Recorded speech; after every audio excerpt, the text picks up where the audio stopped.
Hi, crafty crooners. Good morning, or evening, or afternoon, wherever you are. It is the morning here. My goodness. I was originally supposed to go to the gay rodeo today. And the fun is just beginning here at the Gay Rodeo. But it is supposed to be up in the hundreds today, and I'm super prone to heat stroke, so I decided to opt out of that and to not leave my house at all today. Since I'm not going to leave my house today, I decided that it's just going to be a crafting, crochet, movie day for me. Unlike my Good Boy review, I'm just going to browse through Prime and see what's recommended to me. I'm going to go make my breakfast and settle in to watch a movie and crochet. I'll let you know what I chose and what I thought about it.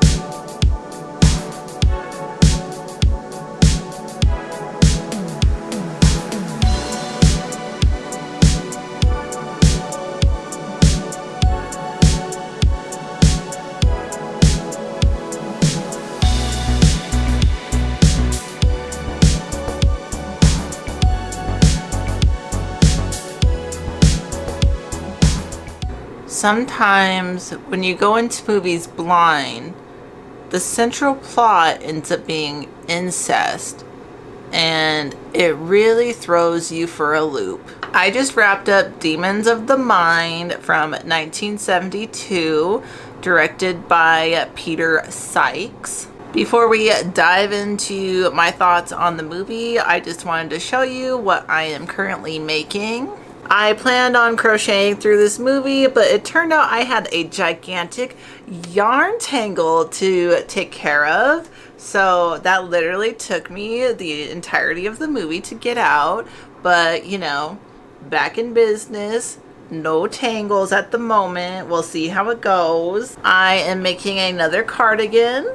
This is the sleeve that I'm currently working on. This is the shade Limeade from Lion Brand Big Scoop Ice Cream Yarn. For cardigans, I have been really liking using a weight 3 yarn because when I made my cardigan with the Red Heart Jewel Tone, that sucker is heavy. I will only wear that if it's like freezing outside because it is just very heavy. So that one's a weight 4. In my review of Good Boy, I had been finishing up a cardigan made from Lion Brand Mandela yarn, which is also a weight 3, and I really like how that feels and looks. So I had these 2 skeins of Big Scoop yarn in the bottom of one of my yarn bins, and I've been trying to chip away at what I have before I buy more, and it's going good so far. Now let's talk about Demons of the Mind. Look, this movie is sloppy.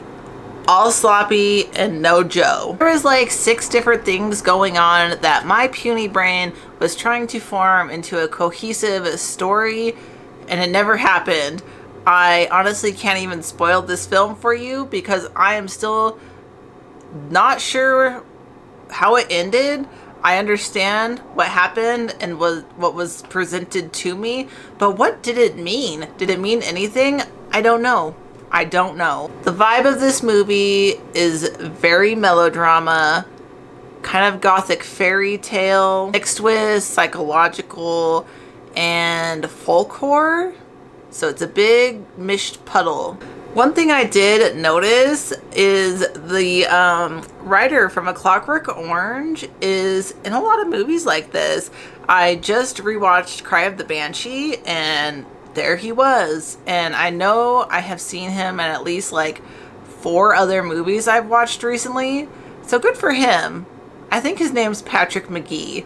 Won't you join me? No. Which suits him. And his eyebrows were kind of the main character of this film, not gonna lie. Things I enjoyed about this film was the dad's facial hair. Emil's orange blouse, the chant the children are singing. It is definitely a bop and stuck in my head.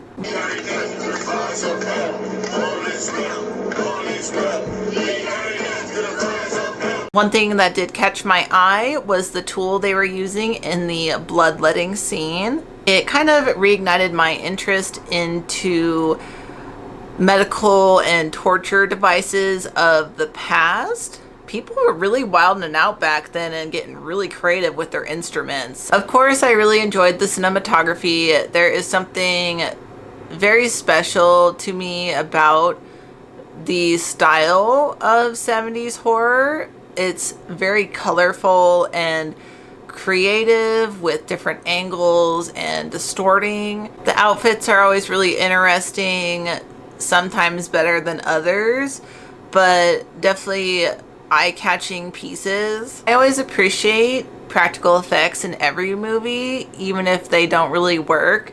I just think it's fun to see what they tried to do, and it doesn't really matter if they're successful or not because they were trying, and that's all that matters. I do appreciate the sexual boldness of this film. It is always a gamble of how things will be received with a taboo topic like this. I know a lot of people don't like remakes. However, there are a lot of really good ideas in this film.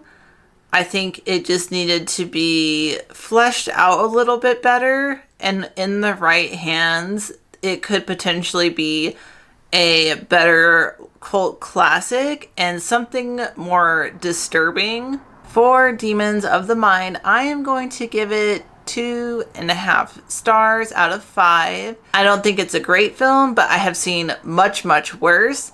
And I think it is good, at least for the one watch, just to watch something a little uniquer in subject matter. If anyone knows what the ending meant, let me know. Or tell me what you think, because I rewound it and watched it again, but don't know. Don't know what it means. Thank you for watching this video. I hope you enjoyed it. All of my links are below. I'm Crafty Beldam on everything. If you want to follow me on Instagram, Letterboxd, or just YouTube to become a crafty crooner. I usually post twice a month right now because I do work full time and my schedule is never consistent. I hope you have a wonderful day. Get that serotonin boost. Drink lots of water because it is hot out there. And I will see you in my next video. Bye! Won't you join me? No.